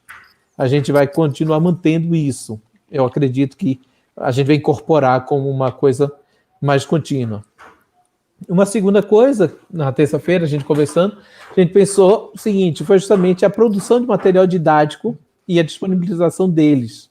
A professora Gisele tem feito esse material de colocar o piano com vários momentos, tudo. Então, uma vez que ela disponibiliza esse material, ela pode atingir um público muito maior que simplesmente, às vezes, só os alunos. Então, outras pessoas podem aprender nesse processo e não fica restringido só àquela sala de aula. Então, eu acho que, enquanto professores universitários de uma instituição pública, acho que a gente até fazia pouco isso, de disponibilizar o conhecimento de forma pública e gratuita, e agora a gente acabou tendo que fazer isso e vai fazer, acho que cada vez mais. Então, acho que foi uma segunda coisa que a gente trouxe de contribuição dessa quarentena. A terceira, o que foi mesmo? Na quarta-feira, eu estava conversando com a Luísa, tudo. Pronto. Uma terceira coisa foi, por exemplo, a gente também ir além dos problemas geográficos, porque antes a gente tinha que ir para um encontro de professores, que na Europa, um congresso, então era muito caro. Então, a universidade eu tinha que pagar, ou a gente passava-se muito tempo tendo que... e agora, como é que vai ser a professora saiu rapidamente. Se iria participar ou não, ou para convidar professores externos. E agora a gente percebe que a gente pode convidar professores para participar tanto de aulas, né, da gente à distância, e não sai caro, porque cada um está no seu canto, é online, e existe um aproveitamento muito bom. Então, a gente pode, por exemplo, começar a utilizar mais isso, de convidar professores que estão nos Estados Unidos, na Europa, na Austrália, no São Paulo, no Ceará e Manaus, para participar de nossas aulas. Então, dizer, hoje eu vou chamar o professor lá de Porto Alegre e ele vai falar com a gente. Então, todo mundo senta na aula e pronto. E a gente já está mais preparado com o uso da tecnologia para fazer esse tipo de relação. E a quarta coisa que eu me lembrei foi o seguinte, foi a discussão sobre o sistema por exemplo, vai ser à distância, vai ser presencial as aulas. Então, talvez agora a gente comece a pensar mais no sistema da bimodalidade, que a professora Maria Cristina falou, de aumentar a possibilidade de ensino à distância dentro do próprio ensino presencial. E não exigir, às vezes, que alunos que moram muito longe e que, às vezes, tem que pegar 2, 3 ônibus para poder chegar na universidade, leva 1 hora e meia, para assistir 1 ou 2 aulas e depois retornar mais 1 hora e meia. Tem um gasto pessoal, tem um gasto de tempo. Então, às vezes, em algumas situações, a aula à distância para esse aluno é mais proveitosa. Então, a gente pode começar a pensar um pouco melhor nisso, porque antes o ensino à distância ele era muito mal visto pelos professores mais tradicionalistas e agora eles estão tendo que se adaptar e ver que não, é possível. Tem vantagens e desvantagens. Então, teve essas 4. Qual seria a quinta contribuição? O que é que hoje a gente pode pensar da conversa de hoje? O que é que vocês acham? Vamos lá, está aberto. Bom, antes de a gente falar dessa quinta, eu queria só falar que, realmente, tudo isso que você falou, eu já vinha pensando, né? Participei de um festival onde fui convidado para dar aula. Eu já dava aula nesse festival presencial há alguns anos, já, desde 2018, 2019, e esse ano a edição foi online. Então, todo mundo que se chamava ia aceitando por causa dessa facilidade, né, os professores. Então, um número muito maior de inscritos. Então, esse talvez seja um lado bom. Essa técnica de gravação também, que todo mundo tem que se aperfeiçoar. Inclusive, eu pedi o trabalho final para os alunos, que eles fizessem uma gravação mais próximo do profissional, com o recurso que tiverem, e que isso fosse uma maneira deles já fazerem um portfólio virtual, né? Alguma coisa para mostrar, né, o trabalho desenvolvido durante o semestre. Isso aproxima também o aluno do público e de algo mais profissional, né? Então, tudo isso está sendo real, né, para a gente. Todas essa coisa de disponibilização do material didático. Eu comecei a fazer uma sequência sobre um método de viola. Cada vídeo fala um pouco sobre cada estudo. Então, eu estou fazendo muito mais aulas síncronas do que assíncronas, mas também produzindo vídeos. Isso nos força, né, a produzir material. Essa coisa da aula à distância, a gente está vendo que é possível. Eu mesmo sempre fui muito tradicional, principalmente por causa do instrumento, mas hoje está mais do que provado que é possível, né? Então, é a maneira que a gente se reinventou e achamos esses recursos bons, né? Então, com certeza tem muito mais coisa que a gente não chegou a pensar ainda. É o que o professor Sérgio Nogueira falou, que com o limão que a gente recebeu, a gente tem que fazer essa limonada. Sim, então, sim, com certeza. Professor Mário, você acha que o que é que vai ficar dessa quarentena para depois que terminar as aulas, o prazo à distância e começar a voltar às aulas presenciais? O que você acha que vai ficar? Eu acho que a coisa mais importante que vai ficar é que nós podemos ter um mundo híbrido, que é uma dos itens que você já falou. Só que eu acho que isso não vai ser só em termos de ensino, não. Vai ser em termos de várias coisas. No princípio, todo mundo vai querer voltar para esse mundo real e tudo mais, né? Mas, aos poucos, vai ver que algumas coisas, como a Gisele mesmo falou, né, pode ser utilizada para esse mundo híbrido, né? Então, eu acredito que, aos poucos, a gente vai começar a buscar um equilíbrio entre esses dois mundos, né? E eu acho que isso vai ser a maior vantagem que a gente vai ter, porque realmente ele pode ser, se for bem utilizado, principalmente num país continental como o nosso, e extremamente injusto, a gente pode ter um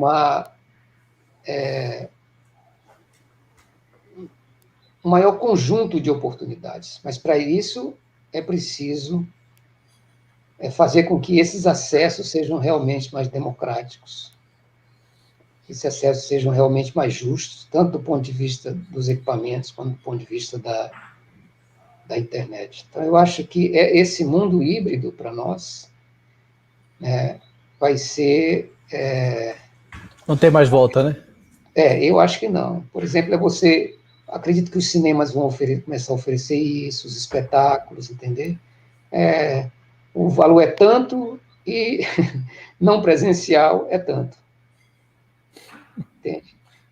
Entende? Então, vai começar a ver, ou seja, o mercado... A gente já tinha um pouco isso, eu acho que quando a gente podia assistir ópera no cinema, que estava tendo isso um pouco, e nem todo mundo podia ir assistir na casa, lá na Ópera de Milão, um grande espetáculo bem montado, e assistir em casa, na televisão, também não era tão bom por causa do som. Então, a gente começou a ir para o cinema para assistir uma ópera que foi feita em outro lugar.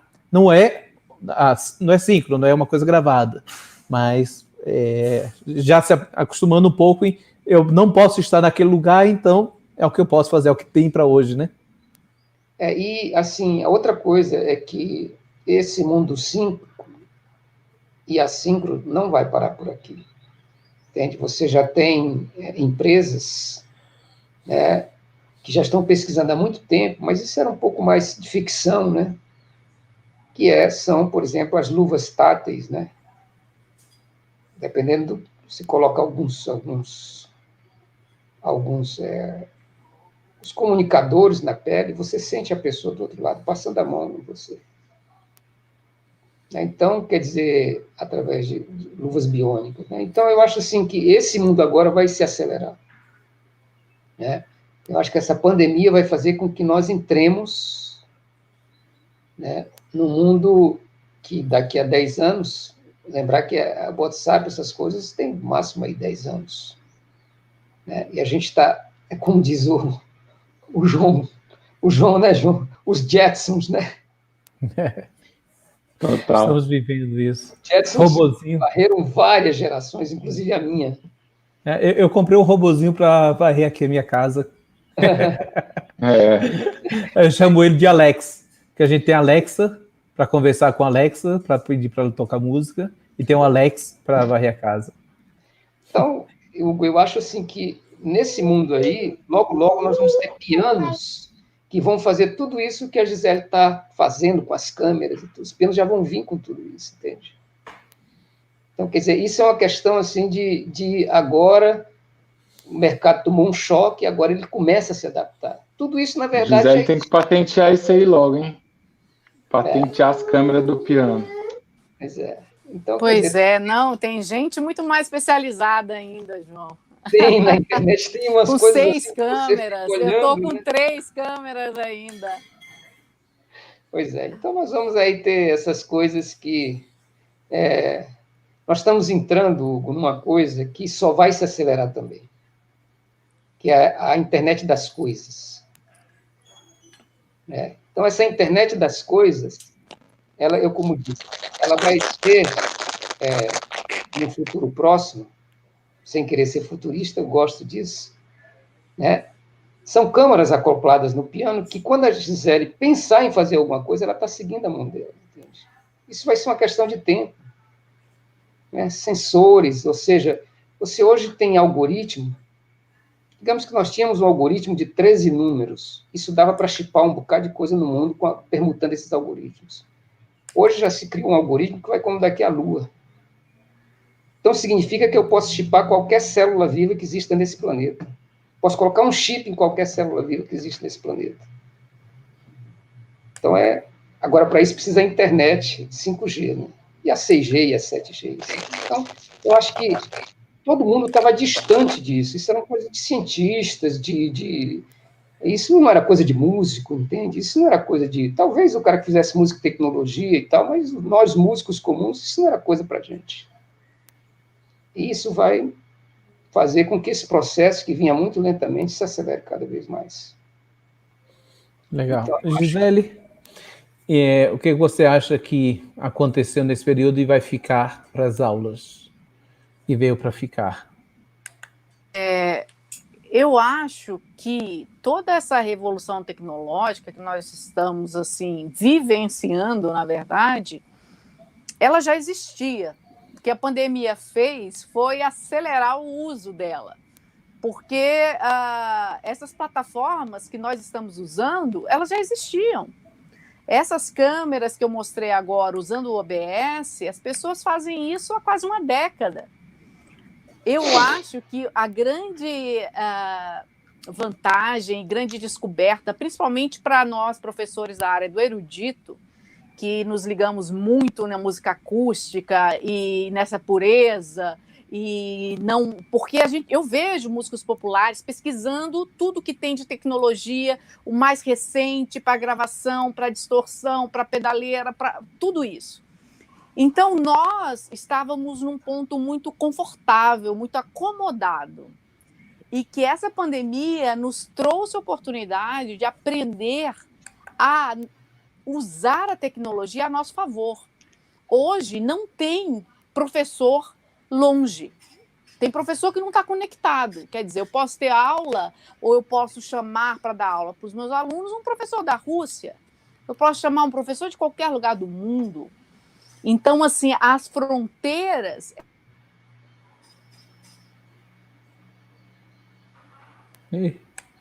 Acho que o celular dela. Opa. Bem na hora que ela falou que não tinha mais fronteiras, criou-se uma fronteira. Mutou o microfone dela.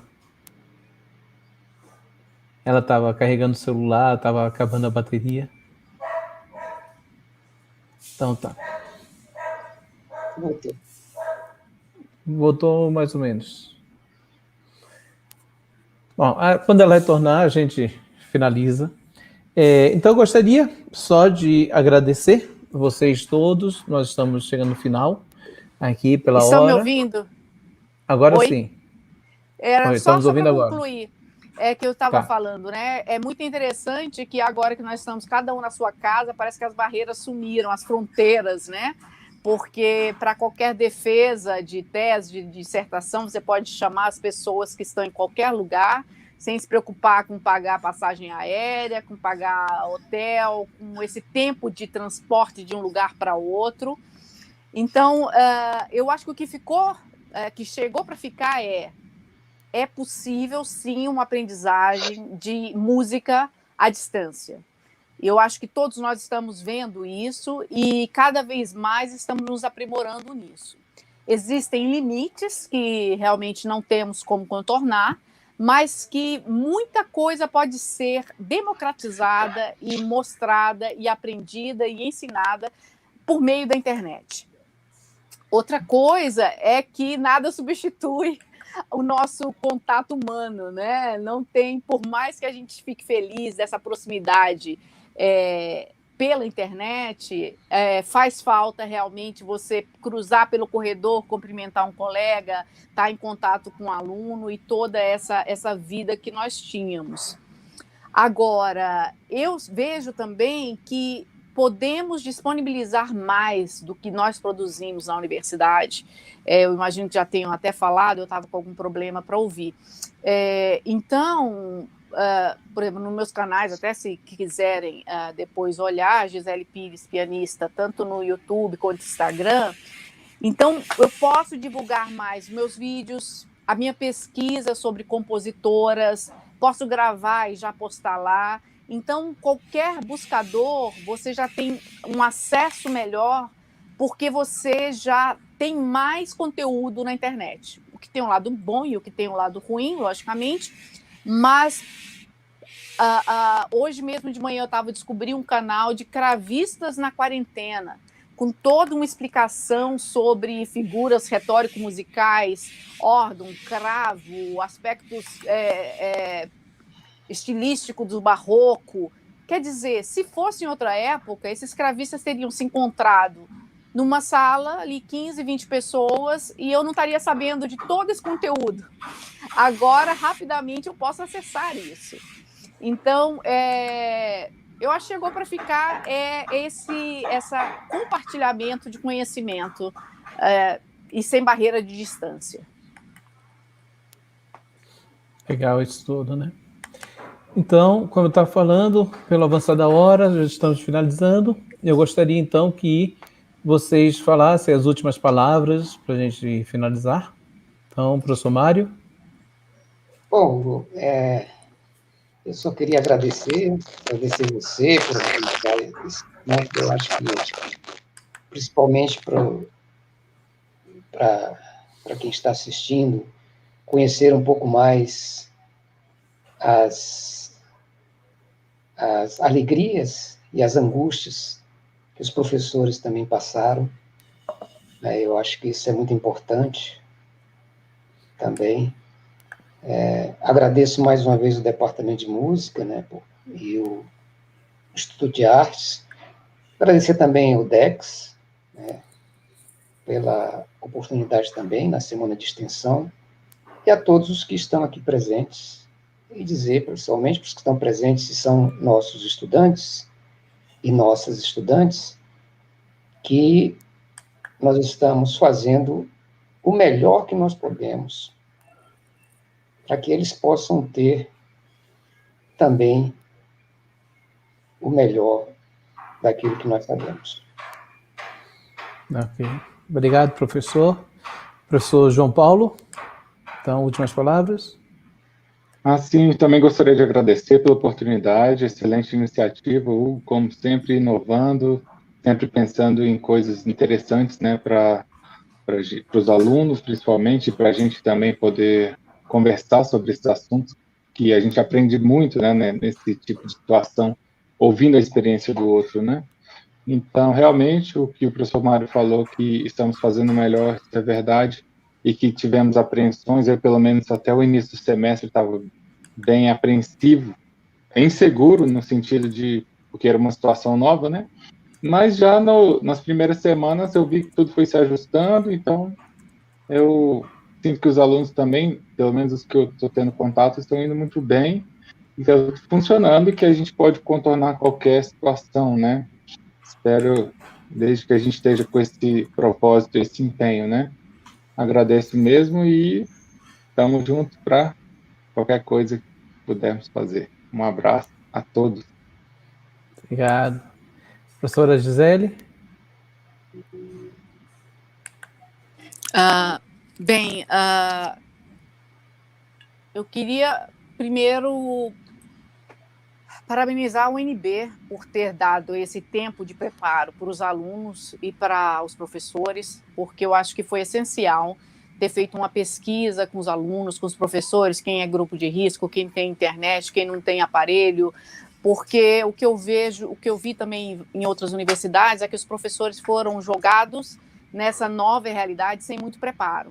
E aqui nós tivemos, né, a oportunidade de fazer curso, né, como o professor Mário falou, de Moodle, das plataformas, um SEAD que está super empenhado, né, em fazer esse conhecimento circular.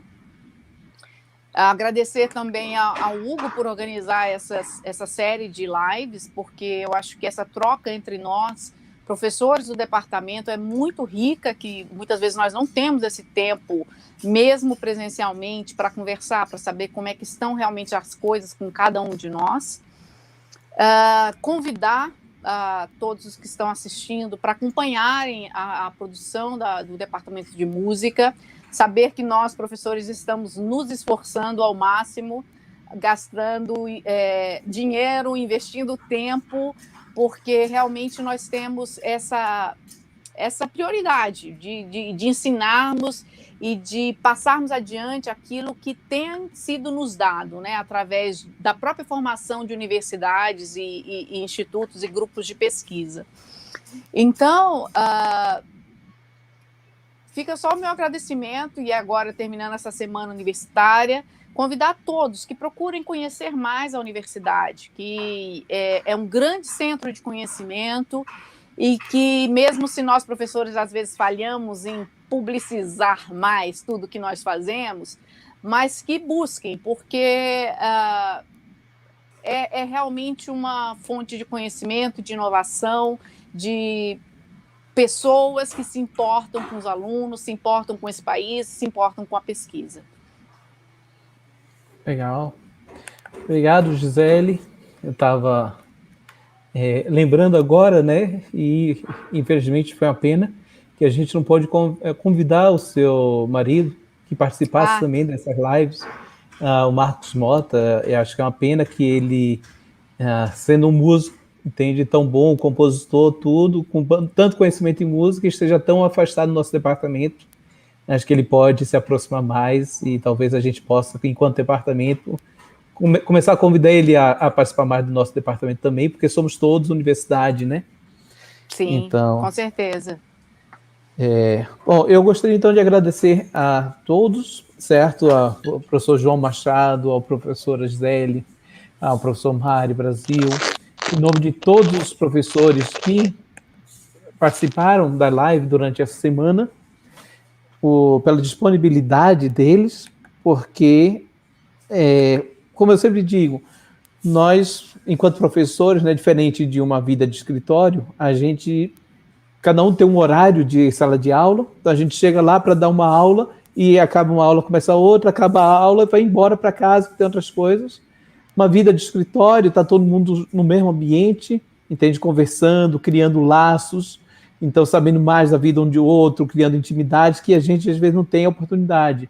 E essas situações de sentar junto e conversar, às vezes sobre amenidades, às vezes sobre situações, cada um falando sobre sua metodologia, como se preparou. Eu acho que é super proveitosa para que a gente aprenda não só com os outros, mas sobre os outros. A gente fica sabendo, o relato, entende, muito interessante, esse coração aberto do professor João Paulo, falar sobre os problemas que ele viveu, que a gente sabe que falar sobre depressão é um tabu ainda, mas é preciso falar sobre isso, porque não é uma coisa que acontece, que é raro. Muitas pessoas têm passado por situações semelhantes e veem que, poxa, se até um professor universitário tão bem sucedido, tal, pode passar por situações dessas, então tudo bem se eu estiver passando por isso, eu posso procurar uma ajuda. Então, esse tipo de coisa, acho que entende, é um aprendizado que a gente aprende sobre o outro e com o outro. E como a gente não tem muitas essas oportunidades dentro do departamento, né, diz o Vadim que agora a gente vai ter, porque ele está organizando uma sala de professores fixa, com um cafezinho, quem sabe um teclado para a gente poder sentar lá e poder fazer um bate-papo, né? Esperar uma aula e ficar sentados juntos lá. Mas com isso vai demorar, porque primeiro a gente precisa esperar a vacina, depois todo mundo está imunizado, para poder ter certeza que as aulas vão voltar, né? É muito chato a gente obrigar os alunos a voltarem sem que a gente tenha certeza de que a imunização está boa, e porque a gente ainda tem carro para poder ir até lá e ter aula e colocar cadeiras isoladas, tá? Mas os alunos às vezes têm que ir de ônibus, às vezes têm que se sujeitar a uma questão que não seria o ideal. Então, se a gente não precisa obrigá-los a isso, tá, essa é a situação. Então, eu agradeço a todos. Por isso, nós finalizamos aqui, então, essa ação do Departamento de Música, chamada Música em Quarentena, que foram as 5 lives durante a semana da Semana Universitária, com professores do Departamento de Música, falando sobre sua experiência nesse período de quarentena e sua preparação para o retorno às aulas. Então, tchau a todos, muito obrigado a todos que assistiram.